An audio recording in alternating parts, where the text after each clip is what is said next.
हमारी भाषा, हमारी पहचान। आज का युवा जो 20 साल का है, जब 20 साल बाद अपने जीवन की कहानी अपने नन्हे बच्चों को सुनाएगा तो एक सवाल उसे भीतर तक झकझोर देगा। उसके बच्चे मासूमियत से पूछेंगे, पापा, हमारे स्कूल में तो हर राज्य के बच्चे अपने अपने पहनावे, बोलियों और त्योहारों के बारे में बड़े गर्व से बताते हैं। हमारी भाषा क्या है, हमारा त्योहार, हमारी पहचान क्या है? और तब उस युवा की आंखें शर्म से झुक जाएंगी, दिल में टीस उठेगी, पर शायद कहने को कुछ शेष नहीं बचेगा। आज का पहाड़ी युवा केवल अपनी मातृभाषा को समझ पाता है, बोल नहीं पाता।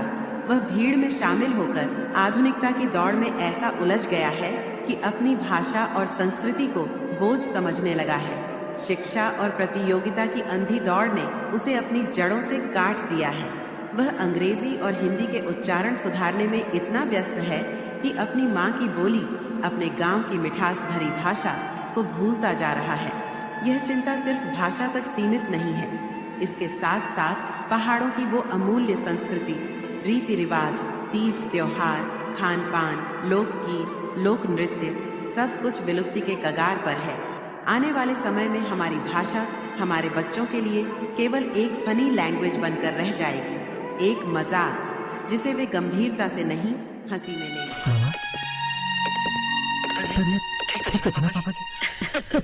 अरे मेरी छोड़ो।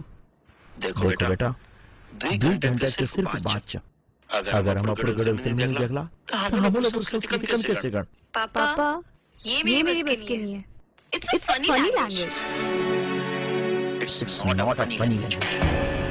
गड़ली मेरी मातृभाषा है और गड़ल तुम्हारी भी मातृभाषा है। अरे तुम लोगों को जरा हायर एजुकेशन दे दे कि तुम्हारा दिमाग सातवां आसमान में चढ़ गई। बड़ी शर्म की बात है कि तुम जब तक भूल गए तुम लोग भी कड़े माँ बाप की संतान छो।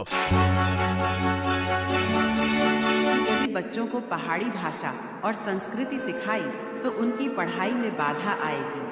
संस्कार, बोली, लोक जीवन सब गौण हो गया है। नौकरी की दौड़ ही जीवन का लक्ष्य बन गया है।